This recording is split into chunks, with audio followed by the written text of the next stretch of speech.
Welkom by die onderste Bokerk. Soos Waldie nou sê, die diens is nie normaal nie, maar ons weet ook nou nie meer wat is normaal nie. Soos Waldie begin het met die onderste Bo-reeks, is ons lyk my nou 'n onderste Bokerk. So, welkom julle. Ek gaan vanoggend verder met ons gesels oor die eindtye. Nou, vanoggend gaan ek in kontroversiële waters trap. Later gaan ons doop ook in kontroversiële waters, want die doop is ook mos nou maar 'n kontroversiële saak. Maar ek hou nogals van daai dinge. So, ja, maar die saak vanoggend, en ek wil hê jou hart moet oop wees om te luister na wat die Here met jou praat. As jy 'n sekere teologiese bril aan het, waarmee jy groot geword het, en hoe jy kyk daarna, wil ek jou vra, haal dit net af. En laat die woord jou bedien. Laat die woord jou bedien vanoggend. Nou nie lank terug nie. As jy kan onthou, was al baie drama en baie verwarring rondom sommige se uitsprake en wanvoorstellings en bepalings dat die wegraping hier rondom 23 September moes plaasvind. En dit natuurlik terwyl Matteus 24 vers 36 al daai tyd gesê het, nog steeds sê en nog steeds gaan sê, niemand weet die dag of die uur nie. En ek dink dit is tyd, gemeente, dat ons die waarheid vat en dit vasmaak in ons hart. Niemand sal ooit die tyd of die uur, die dag ken nie. Nou, al het hierdie uitsprake gekom uit baie opregte harte. Harte wat lief is vir Jesus. Harte wat nie wil mislei nie. Was dit steeds verkeerd? En het dit veroorsaak dat daar baie bespotting vanuit die wêreld gekom het rakende hierdie onderwerp. Maar verder het gelei tot vreeslike liefdelose veroordeling en bakleierery onder gelowiges. Julle, ek wil hê jy moet besef wat verkeerde uitsprake doen. En hoekom die duiwel soek vir dit? En daarom moet ons wakker wees, daarom moet ons waak. Nou ons is skaars deur daai storm. Toe sluit Trump 'n vredesplan tussen Israel en Hamas. Fantasties. Maar nou is daar waarlik weer sommiges wat opstaan en sê, Trump is die anti-kris. Want hierdie vredesplan is nou die begin van die 7 jaar verdrukking waarvan die profeet Daniël praat. Ai mense, ai. Maar weet jy wat wag? Nog bespotting en nog bakleierery. Want sulke uitsprake is totaal en al uit lyn met wat die woord in sy volledigheid leer oor hierdie onderwerp. En al wat dit doen, is dit bring skade aan die koninkryk. En weet wat doen dit nog meer? Dit bemoeilik die hantering en die lering van hierdie baie belangrike onderwerp binne in die kerk. Want ek weet jy sit van julle vanoggend wat net nie nog van die goed wil hoor nie. Want jy is eintlik geïrriteerd met die sirkus wat daar buite aangaan rondom hierdie onderwerp. Maar ek wil vir jou sê, dis juis omdat hierdie onderwerp so belangrik is. En ek hoop vanoggend ons kan die erns van dit optel. Nou die vraag is, hoekom trap mense so gereeld, amper herhaaldelik in hierdie selfde struik van wanvoorspellings en vreemde uitsprake rondom die eindtye? Hoekom is dit nie iets wat stop nie? Hoekom hou dit aan? Die antwoord is baie eenvoudig. Daar heers 'n misverstand binne. Met ander woorde, mense verstaan nie wat die woord vir ons leer rondom hierdie saak nie. En die woord leer vir ons baie. Maar ons verstaan nie regtig nie. So wat doen ons? Ons maak staat op die tweedehandse opinies van mense wat gemeng is met sensasie. En dan vorm ons 'n opinie uit dit uit. Terwyl ons net een plek het om te gaan, en dit is die woord van God. En laat ek vir julle vandag sê, die woord het so baie oor die eindtye in, dat dit juis die uitdaging is vir ons. Want jy moet baie studie doen, om regtig alles te kan verstaan. Maar dit is ons verantwoordelikheid om dit te doen. Nou, een van die beste plekke in die Bybel om te gaan vir die raamwerk van die eindtye, is Paulus se 2 briewe aan die gemeente in Thessalonika. Nou 1 en 2 Tessalonisense is basies 'n kompakte samevatting van Paulus se teologie oor die eindtye. So jy hoef nie eers in te spring in Openbaring nie. Jy sien, want Tessalonisense is geskryf voor Openbaring.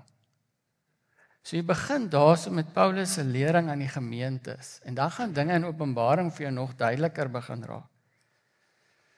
Nou, in hierdie brief, juis, beklemtoon Paulus die belangrikheid van hierdie onderwerp. Hy skryf in 1 Tessalonisense 5 vers 27, en hy vra uitdruklik, dat hierdie brief aan alle gelowiges voorgelees word. Paulus wil hê, hierdie inhoud van wat hy nou vir die lering wat hy vir die gemeente gee, hy sê, dit moet na alle gelowiges gaan, dit sluit ons in.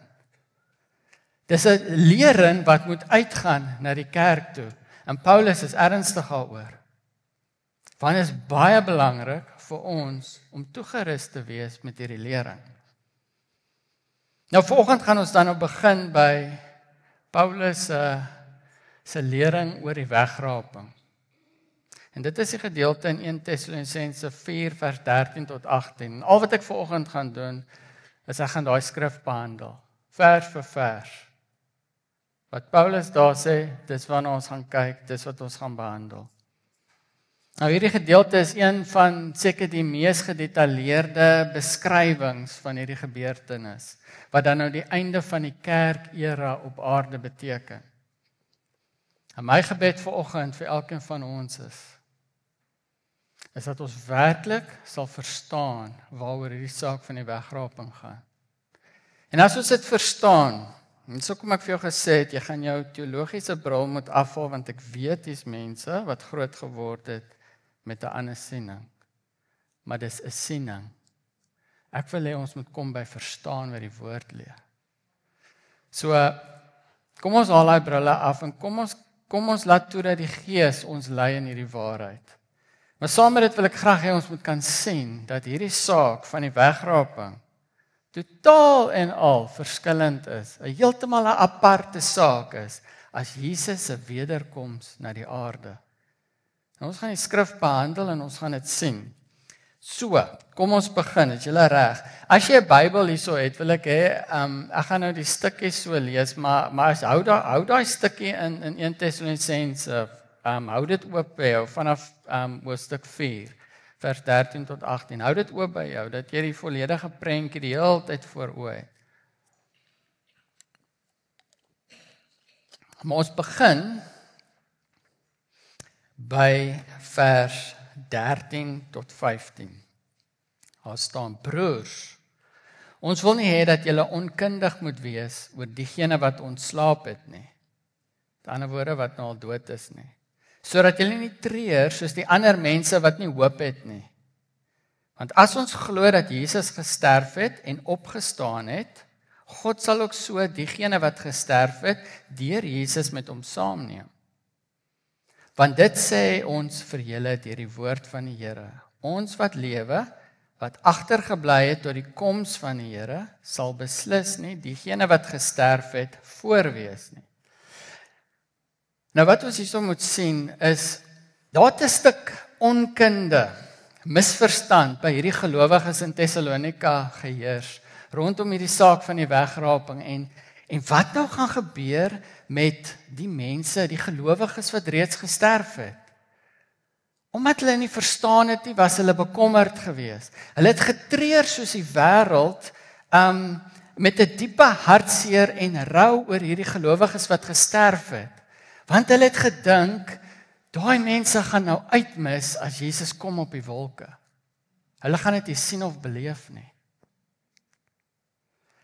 Nou die hele feit, omdat hulle nie verstaan het nie, omdat hierdie misverstand in hulle geleef het, het die hoop beïnvloed waarmee hulle geleef het. En as julle onthou my vorige boodskap oor die eindtye, het ek gepraat hoe belangrik dit is, dat ons lampies hoop moet uitstraal terwyl ons wag vir die koms van Jesus. So Paulus stel dit ook op en sê, wow, hierdie ouens se hoop is besig om aangeraak te word. Uit 'n plek van misverstand. En daarom kom Paulus en hy wil hulle hoop herstel. En hy kom en hy sê vir hulle, met hierdie saak van die wegraping gaan niemand uitmis nie. Die wat al dood is en die wat nog lewe, niemand gaan uitmis nie. So die wegraping is Jesus se koms vir sy hele kerk op een slag. Elke gelowige wat al gesterf het sedert die begin van die kerk in Handelinge, tot elkeen wat nog lewe op daai dag wanneer Jesus kom op die wolke. Die hele kerk op een slag. En dis hoekom Titus 2 vers 13 praat van hierdie gebeurtenis. As die salige hoop waarna ons, alle gelowiges, moet uitsien. En noem dit 'n salige hoop. As jy 'n steekproef gaan doen onder Christene, dan gaan jy optel hoeveel vrees is daar onder Christene rondom hierdie saak van die eindtye. Alles as gevolg van misverstand. Omdat ons nie alles verstaan en reg verstaan nie. Dis daar 'n stuk vrees. En dit terwyl Paulus wil sê, dis 'n salige hoop. So as jy leef, en jy dalk nou nie hierdie verwagting in jou, na hierdie salige hoop nie, as dit nie iets is wat jou opgewonde maak, as dit nie hierdie vooruitsig is waarna jy uitsien nie, dan heers daar heel moontlik by jou ook 'n stuk onkunde, ook 'n stuk misverstand oor hierdie onderwerp. En ons wil vanoggend kyk of ons van dit uit die pad uit kan kry, dat daar 'n stuk opgewondenheid, vooruitsig, sal opgaan in ons harte, 'n stuk uitsien sal wees. Nou kom ons kyk wat sê Paulus, wat gaan gebeur met hierdie saak van die hierdie gebeurtenis van die wegraping, wat gaan gebeur? Nou, hier's 'n klomp aksies wat in 'n oomblik gaan gebeur. 1 Korinte 15 vers 52 sê, dit gaan alles in 'n oogwink gebeur. Maar hier's 'n klompie aktiwiteit wat gaan plaasvind, alles in 'n oogwink. So ek gaan dit nou so stadig hanteer, maar besef net, dit waar ons nou gaan praat, gebeur in 'n oogwink. OK, so kom ons lees verder. 1 Tessalonisense 4 vers 16 tot 17. Want die Here self sal met 'n luide bevel, met die stem van 'n aartsengel, en met 'n trompetgeskal van God uit die hemel afkom. En diegene wat in Christus gesterf het, sal eerste opstaan. Daarna sal ons wat lewe en oorgebly het, saam met hulle in die wolke opgeneem word, om die Here in die lig te ontmoet. En so sal ons altyd by die Here wees. Dit is maar interessant hoe Paulus hierso skryf. Hy skryf uit die hoek van dat hy nog van daai gaan wees wat lewe wanneer dit gebeur. Nou ja, hy is nou nie meer een wat lewe nie. So hy is nou ook een van daai wat nou al gesterf het. Maar ons gaan hom ook ontmoet. So ja. So die eerste ding wat gebeur, sien ons, is daar gaan 'n luide bevel uitgaan met die stem van die aartsengel, terwyl die trompet van God weer klink. Hierdie saak van die bevel is baie belangrik. Jy sien, is 'n bevel wat uitgaan na gelowiges toe. Dis 'n bevel wat bedoel is vir gelowiges.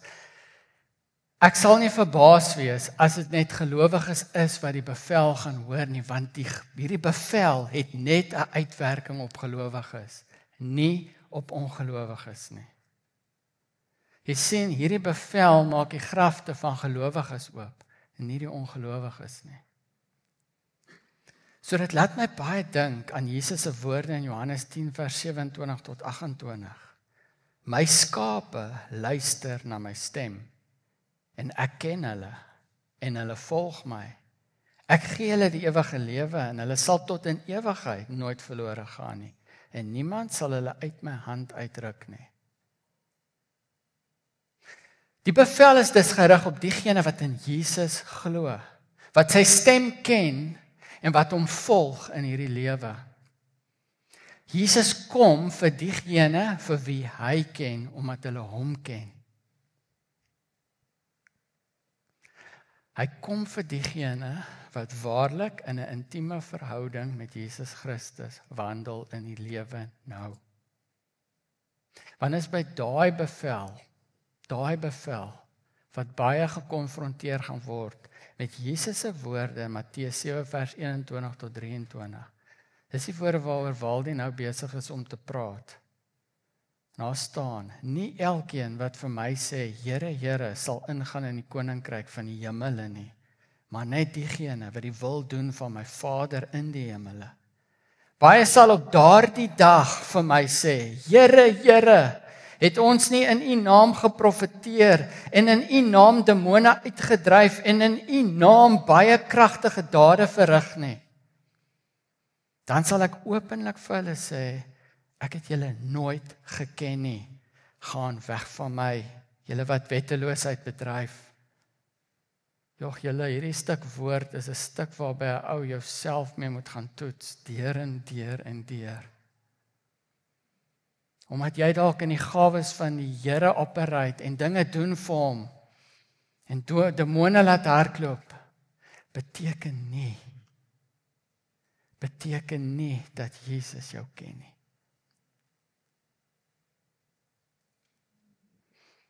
Daai bevel kom net een keer. Hoor my mooi vanoggend. Daai bevel kom net een keer. Ek en jy moet seker maak dat ons vir Jesus ken.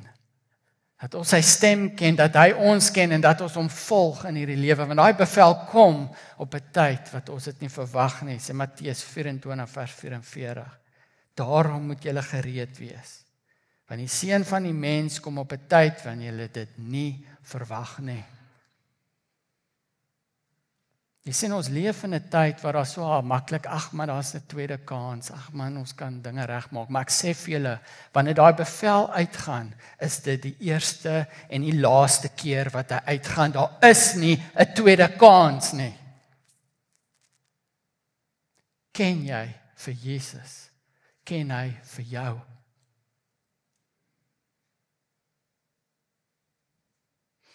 Nou volgende in 1 Tessalonisense 4 vers 16 sien ons dat met hierdie bevel van die aartsengel kom Jesus alleen op die wolke.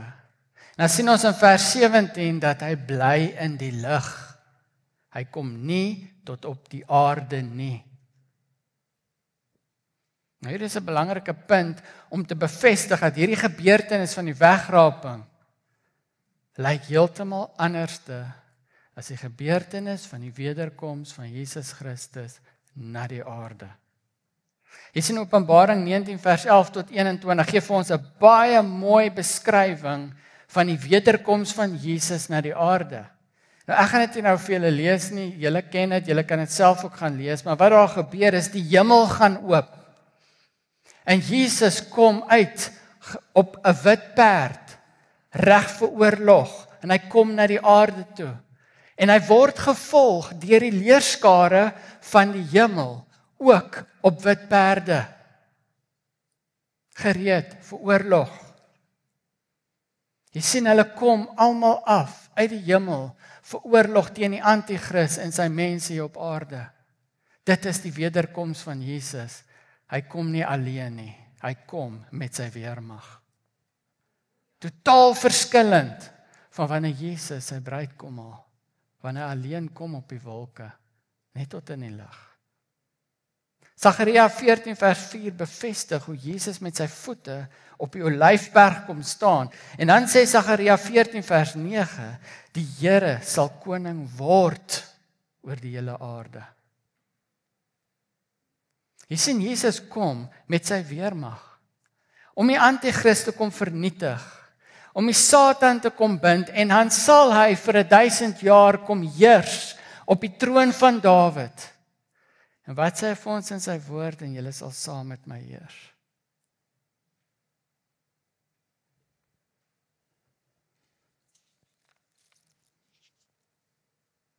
Nou volgende in vers 16, sien ons terwyl Jesus in die lig is, wanneer hy bevel uitgegaan het, word die gees van diegene wat reeds gesterf het, die gelowiges wat reeds gesterf het, hulle gees word verenig met 'n hemelse, 'n verheerlikte liggaam.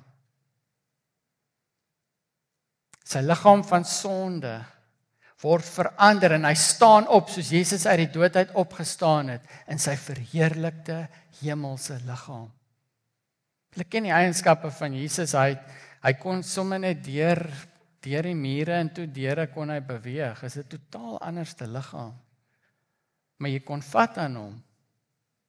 Dis 'n Thomas wat sy vingers in die wonde kon sit. So dis 'n totaal anderste liggaam, sy hemelse liggaam. Dis waarmee Jesus opgestaan het. 1 Korinte 15 vers 20 tot 23 sê, maar nou, Christus is opgewek uit die dood, die eersteling van die ontslapenis. Want aangesien die dood deur 'n mens gekom het, kom die opstanding van die dooies ook deur 'n mens. Want soos almal deur Adam sterf, so sal almal in Christus lewend gemaak word, maar elkeen volgens 'n bepaalde orde. As eersteling Christus. Hy het eerste opgestaan uit die dood in 'n verheerlikte liggaam. Daarna met sy koms, hulle wat aan Christus behoort. Nou saam met dit sal die verganklike liggame van diegene, van die gelowiges wat nog leef met Jesus se koms, sal ook verander word in 'n onverganklike liggaam. Hierdie verganklike liggaam van wat nog onderwerpe is, wat aan die dood gaan is. Ons almal se liggaam is eintlik aan die dood gaan as gevolg van die sondige natuur. En die sonde van hierdie wêreld. Is ons liggaam aan die dood gaan. Maar wanneer Jesus kom, gaan hierdie liggaam wat aan die dood gaan is, in 'n oomblik omgeruil word. In 'n onverganklike hemelse liggaam. Filippense 3 vers 20 tot 21 sê, ons burgerskap is egter in die hemel, vanwaar ons as verlosser die Here Jesus Christus verwag. Hy sal ons nederige liggame verander om gelykvormig te word aan sy verheerlikte liggaam deur die krag wat hom in staat stel om alles aan homself te onderwerp. Nou hoekom is hierdie verandering van liggame so belangrik? Hoekom is dit 'n issue? Want om die koninkryk van God te kan ingaan, moet hierdie verganklike liggaam, hierdie liggaam van siekte en pyn en skete, hierdie liggaam wat aan die dood gaan is, wat dood in hom saamdra, hierdie liggaam moet vervang word met 'n onverganklike liggaam, vry van die sondige natuur. Want sê 1 Korinte 15 vers 49 tot 50, soos ons die beeld van die stoffelike mens gedra het, so sal ons die beeld van die hemelse mens dra. Dit is wat ek bedoel, broers, dat mense van vlees en bloed nie die koninkryk van God kan beerf nie. En die verganklike beerf nie die onverganklike nie. Enige iets wat nog onderworpe is aan 'n stuk sonde, kan nie voor God kom, daar waar hy is nie. En daarom doen hy die werk van hierdie verandering. In 'n oomblik. Besef hoe kosbaar is dit. In daai oomblik is dit die einde van dood. Dood bestaan van daai oomblik af nie meer in jou liggaam nie. Dood bestaan nie eers meer in jou toekoms nie. Dood word van die radar afgevee vir elke een wat in Jesus behoort. Tot in alle ewigheid sal die konsep van dood vir 'n gelowige nooit meer bestaan nie. Dis hoekom ons dit 'n salige hoop noem. Nou 1 Korintiërs 15 vers 51 tot 54 som hierdie gebeurtenis baie mooi op. Kyk, ek vertel julle 'n misterie. Nie almal van ons sal ontslaap nie, maar ons sal almal verander word by die laaste bassein binne 'n oomblik, 'n oogwink. 'n Bassein sal weer klink en die dooie sal onverganklik opgewek word en ons sal verander word. Want hierdie verganklike liggaam moet met onverganklikheid bekleed word en hierdie sterflike liggaam met onsterflikheid. En wanneer hierdie verganklike met onverganklikheid en hierdie sterflike met onsterflikheid bekleed word, sal die woord wat geskryf staan vervul word. Die dood is verslind in oorwinning. Death, where is your sting? Wow. Dis jou toekoms. Dis jou toekoms as jy Jesus gekies het in hierdie lewe. Die einde van dood. Nou Paulus maak in hierdie stuk nou nogals 'n belangrike punt rakende die gebeurtenis van die wegraping. Hy noem dit 'n misterie.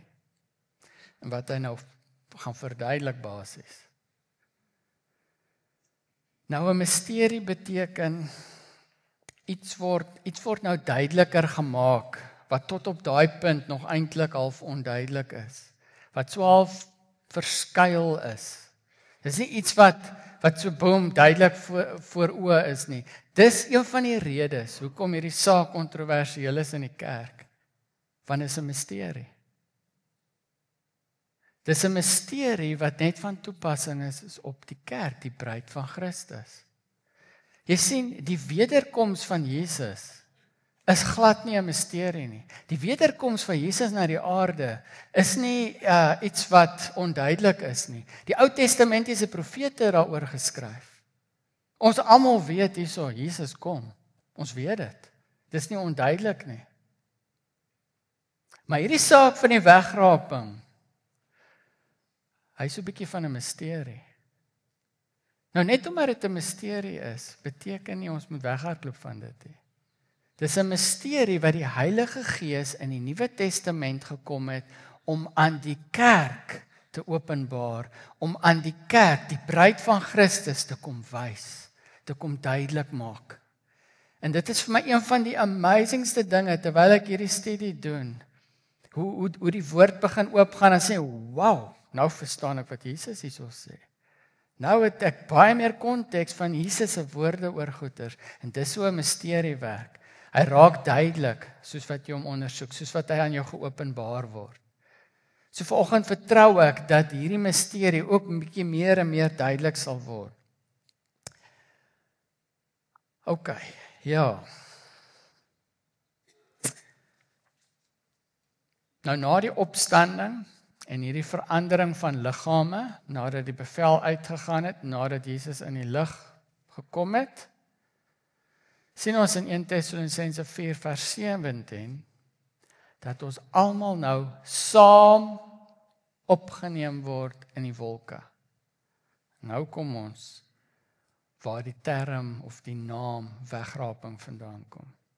Want hierdie woordjie opgeneem in die verskillende Afrikaanse vertalings gaan verskillende woordjies daar sit om dit te verduidelik. Maar hierdie woordjie opgeneem in Grieks, in die oorspronklike taal, is harpazo.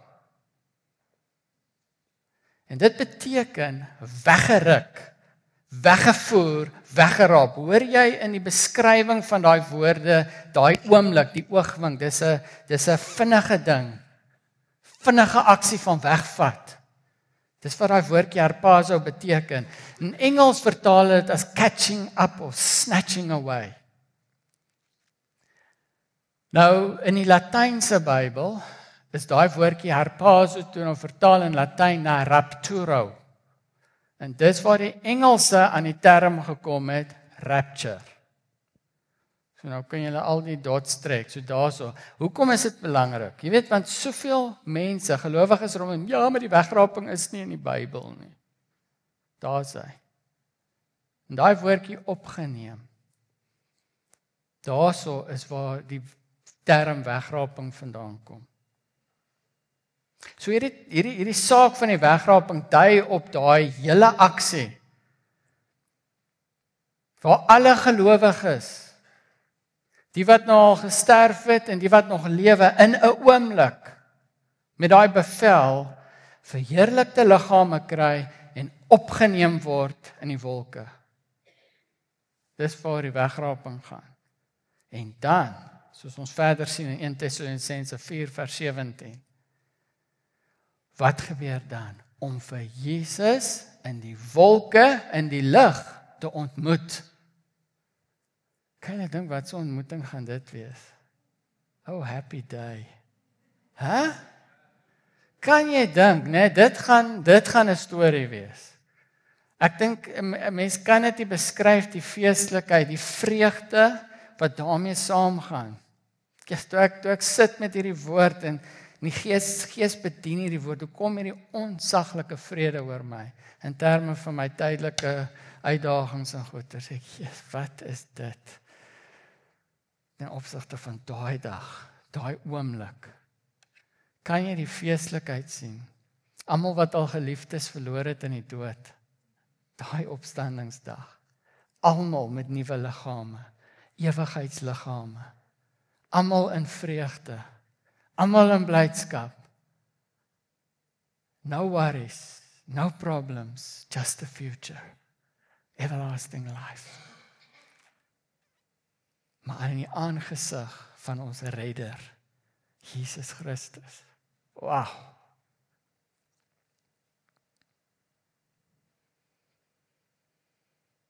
Nou hierdie wegraping wat ons dan nou sien, is 'n opwaartse gebeurtenis tot seën van die bruid van Christus. Want ons word in 'n oomblik weggeneem, weggehaal uit die gemors en die sonde en die drama van hierdie wêreld, na 'n plek waar daar niks van hierdie gemors is nie.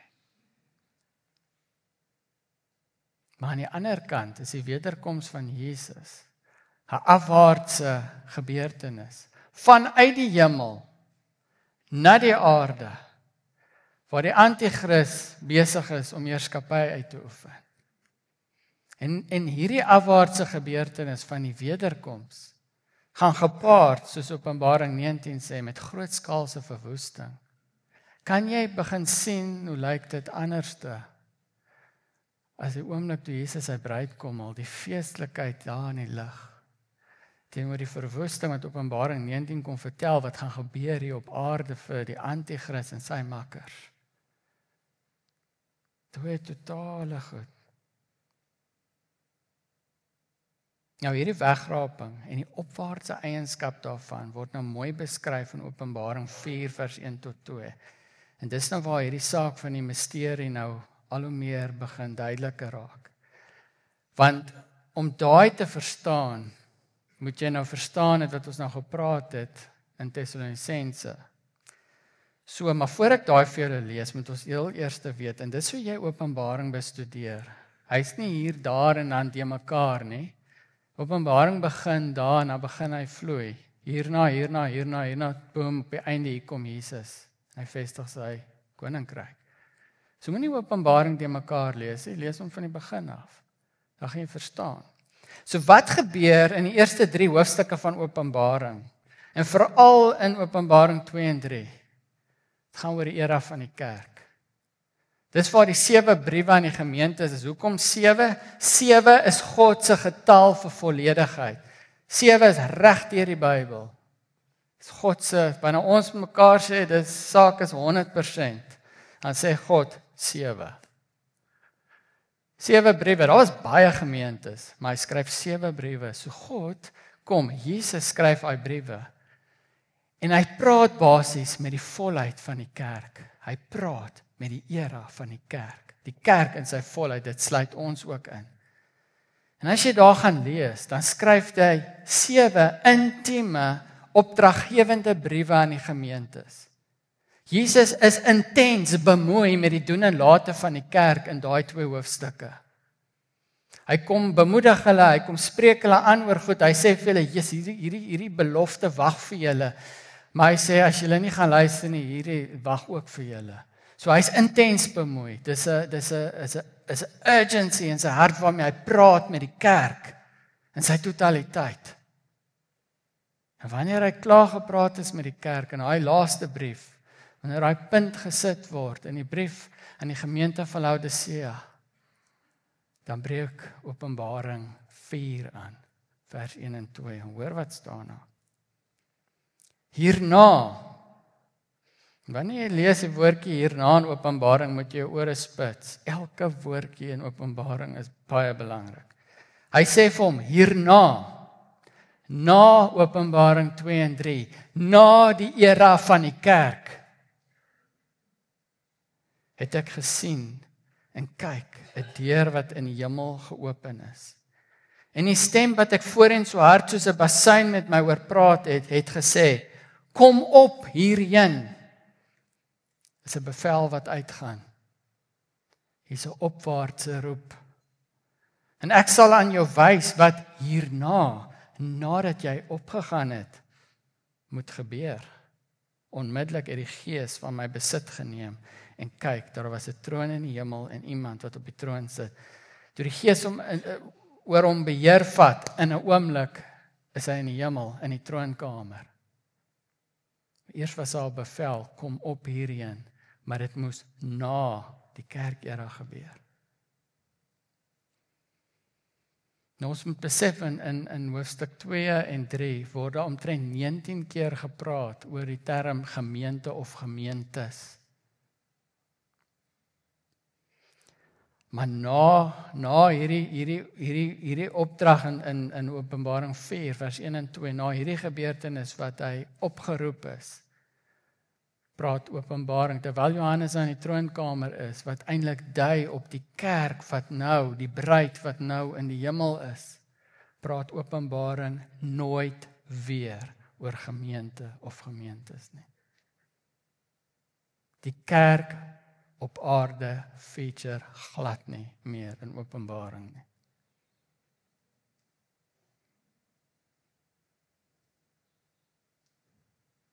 Jy sien die fokus van Openbaring na hierdie gebeurtenis skuif nou na die oordeele van Christus oor wat op hierdie aarde gaan gebeur.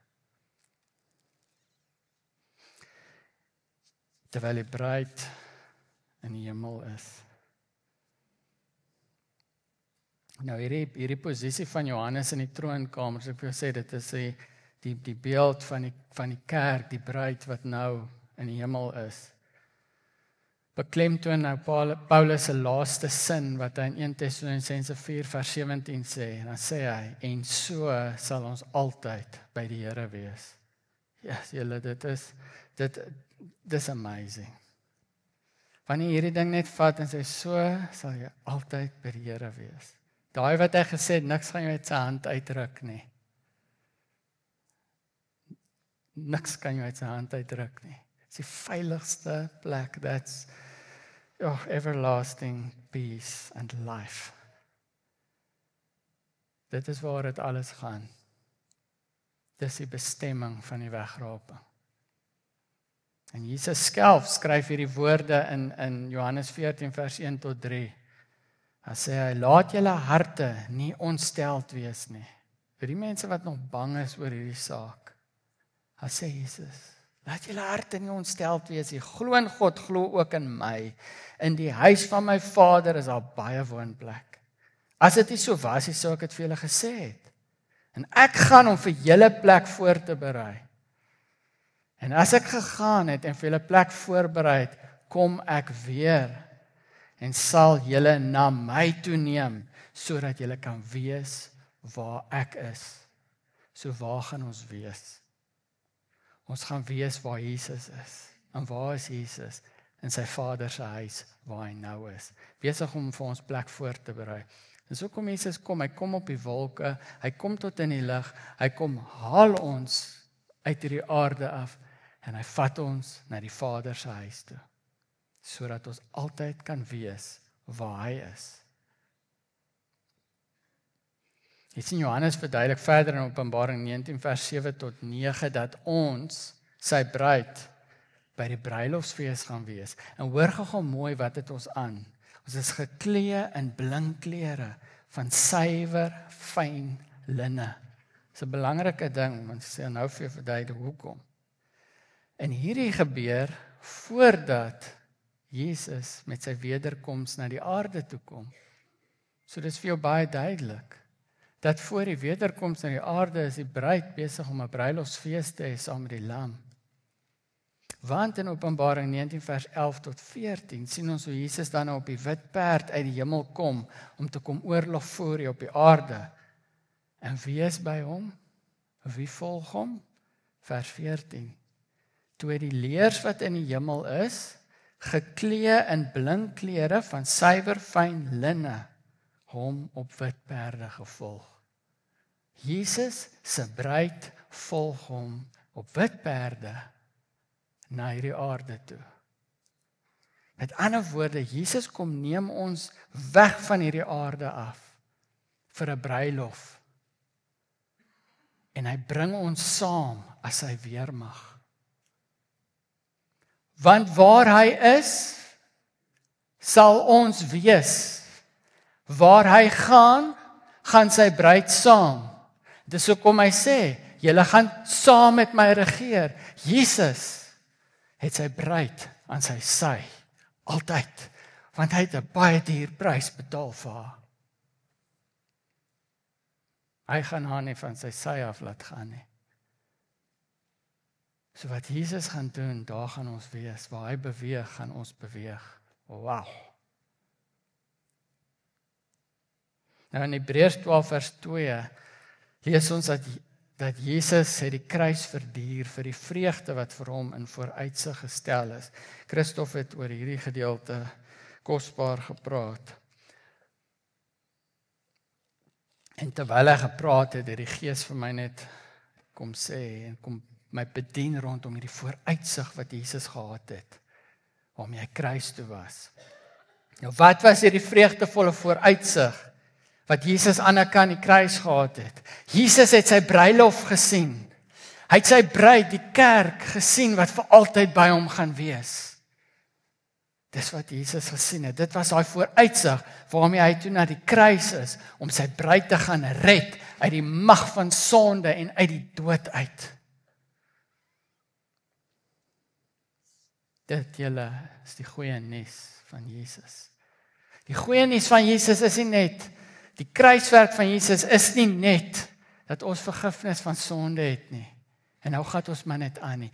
Julle, die hoogtepunt van die goeie nuus, die hoogtepunt van die kruiswerk van Jesus, is dat ons gered word uit sonde uit nou, in hierdie oomblik wat ons tot geloof in Jesus Christus kom. Dat ons sonde van ons af weggevat word, maar dat daar 'n dag kom wat daai bevel gaan uitgaan na ons toe, en ons gaan dit hoor en ons gaan in 'n oomblik by hom wees, om saam met hom te wees vir alle ewigheid, sy bruid, aan die sy van die koning van konings, ons redder. Julle, dit is die goeie nuus, die salige hoop, wat ons na uitsien.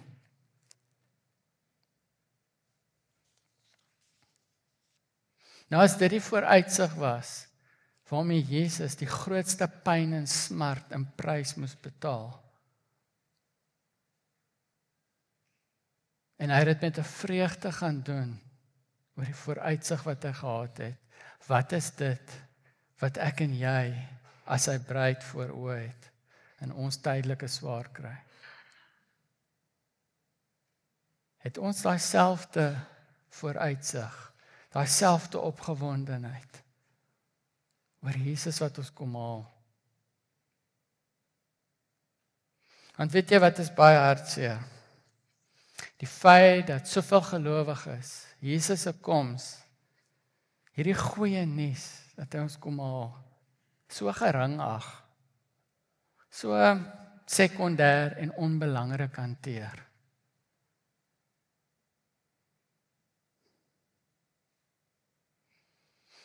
Maar hoor mooi, Jesus weet van jou. Hy weet wat in jou hart leef, aangaande hom. En hoor baie mooi, hy heg 'n geweldige groot waarde aan elke een individueel wat 'n erns maak met sy koms. Waarna staan in 2 Timoteus 4 vers 8. Daar wag 'n oorwinningskroon vir elkeen wat sy koms liefhet. Dis nie maar net om sy koms te ken, om te weet daarvan en kennis te dra daarvan nie. Dis iets wat gaan gebeur nie. Daai woordjie liefhet. Weet jy wat is in daai woordjie? Wanneer jy liefhet, het jy 'n begeerte, jy het 'n verlange, jy's op die uitkyk en jy wag daarvoor, jy smag daarna, jy roep uit, kom Jesus, kom in jou binneste. Dis wat daai woordjie liefhet beteken. Wat is jou liefde? Hoe lyk die liefde in jou hart? Wat het jy lief?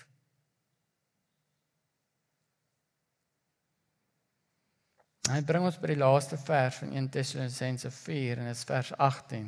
En dan sê hy, bemoedig mekaar met hierdie woorde. Alles wat ons nou net gepraat het. Sê Paulus, hy vat hierdie pakkie so en hy sê, it's good news. Gaan bemoedig mekaar. Onthou, dis 'n bemoediging vir die kerk, vir die bruid van Christus. Hy sê, gaan en bemoedig mekaar hiermee. Sien Paulus, daar is 'n groter bemoediging as hierdie vooruitsig dat Jesus sy bruid kom haal om vir altyd by hom te wees, nie. En deur hierdie boodskap van 'n vreugdevolle vooruitsig, van 'n salige hoop, hierdie saak van die wegraping met mekaar te deel en daaroor te praat. Weet jy wat doen ons? Ons help mekaar om Jesus se koms voor oë te kry. Dis hoekom dit belangrik is om mekaar te bemoedig daarmee. Dit hou ons hoop lewendig. En wanneer hierdie hoop begin lewendig raak, dan word die liefde en die verlange in ons aangewakker, soos wat ons met mekaar praat. Dan raak ons opgewonde vir hierdie vooruitsig om altyd saam met Jesus te wees. En dan as hierdie verlange regtig in ons harte posvat, as dit regtig ons harte sny, as ons regtig op daai plek kom te sê, ek het die koms van Jesus lief, weet wat gebeur? Jy kan jouself nie help nie, maar jy raak besig om die bruid volledig te kry. En hoe doen jy dit? Deur die goeie nuus van Jesus, sy kruiswerk, vir die ongelowiges te kan gaan verkondig. Want sê 2 Petrus 3 vers 9, die Here stel nie die belofte uit, soos party mense dink nie. Inteendeel, hy is geduldig met julle, omdat hy nie wil hê sommige mense moet verlore gaan nie, maar dat almal tot bekering moet kom. Jy sien die Vader is alleen die een wat besluit wanneer daai bevel uitgaan. Maar die Vader soek 'n volledige bruid vir sy seun. En ons weet nie hoe lyk die volledige bruid nie, maar die Vader weet presies wanneer sy bruid volledig is vir Christus. En daarom moet ons gaan en ons moet die goeie nuus van Jesus Christus gaan vertel vir soveel as wat ons kan. En die bruid moet volledig wees. Nou ja, julle, my begeerte, hoekom ek hieroor praat, is dat ons 'n gemeente sal wees wat hierdie saak van Jesus se koms met die wegraping, dat ons nie dit met ligsinnigheid sal hanteer nie. Maar dat dit waarlik 'n heilige en opregte vooruitsig in ons harte sal raak en op ons lippe sal raak. Dat ons 'n gemeente sal wees wat mekaar kan bemoedig met die koms van Jesus. Dat ons 'n gemeente sal wees wat saam kan uitroep, kom Jesus, kom, Maranatha. Maar dat dit sal kom uit 'n heilige oortuiging. En die wete dat daai bevel enige tyd kan kom. Jy sien, dis 'n baie ernstige saak. Want daai bevel kom net een keer.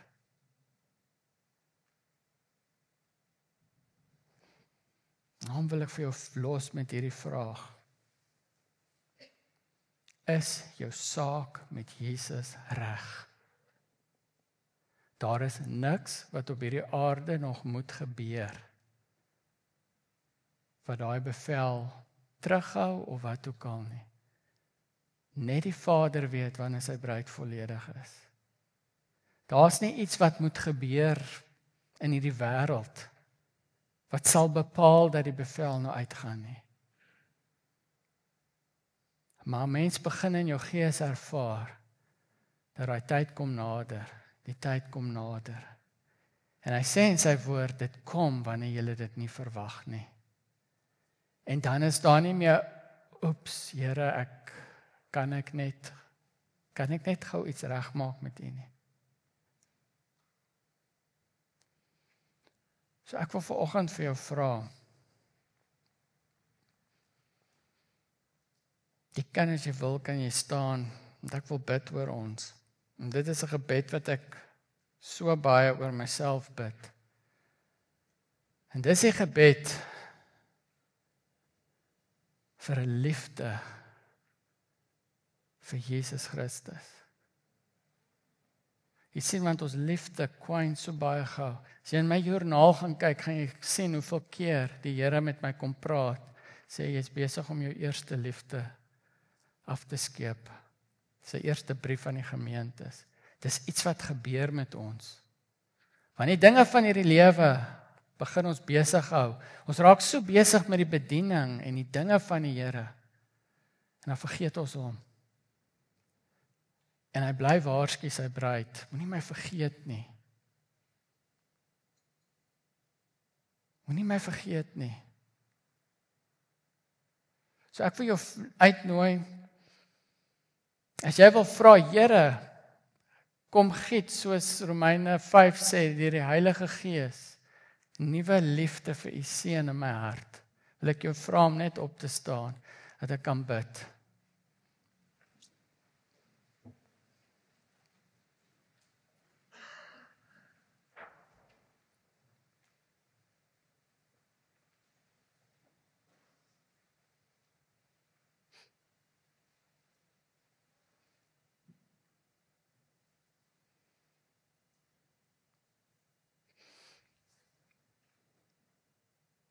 Jesus, ek kom vir 'n bruid wat U liefhet. Ek kom vir 'n bruid wat U ken en U ken hulle. U ken ons.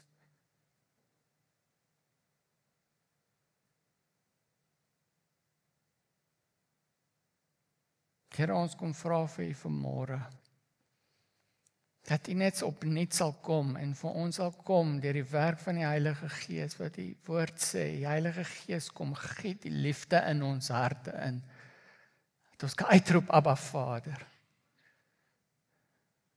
Here, ons kom bely dat ons skeep U af, Jesus. Dis ander goeters in die pad van ons liefde, ons oë is op ander goeters. Jesus, ons het nie U altyd voor oë nie. So baie keer, Jesus, as U kom, is net 'n gebeurtenis wat ons weet gaan gebeur. Maar Here, dit is nie die liefde wat ons harte uitroep nie. Dit is nie daai begeerte in ons harte wat smag daarna elke oggend nie, elke aand nie. Jesus, ons kom vra U Vader, asseblief, kom vul ons met U Gees, met die liefde vir Jesus Christus, wat ons nog nooit geken het nie. Here, die liefde wat vir ons totaal nuut is. Here, ek kom bid dat U ons sal oorweldig met 'n liefde vir Jesus, Vader, sodat wat ons sal doen, gedryf sal wees met 'n liefde vir Jesus.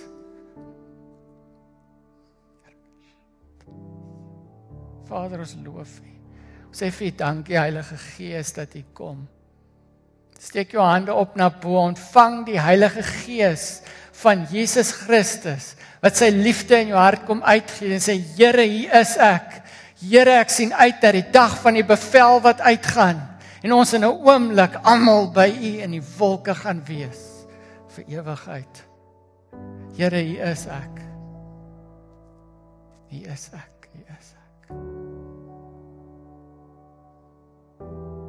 Dankie Vader dat U hierdie werk sal doen. Dankie Jesus dat U die naprediker ook is deur die Heilige Gees om verder met ons te werk oor hierdie saak. Ons loof U naam, Jesus. Amen.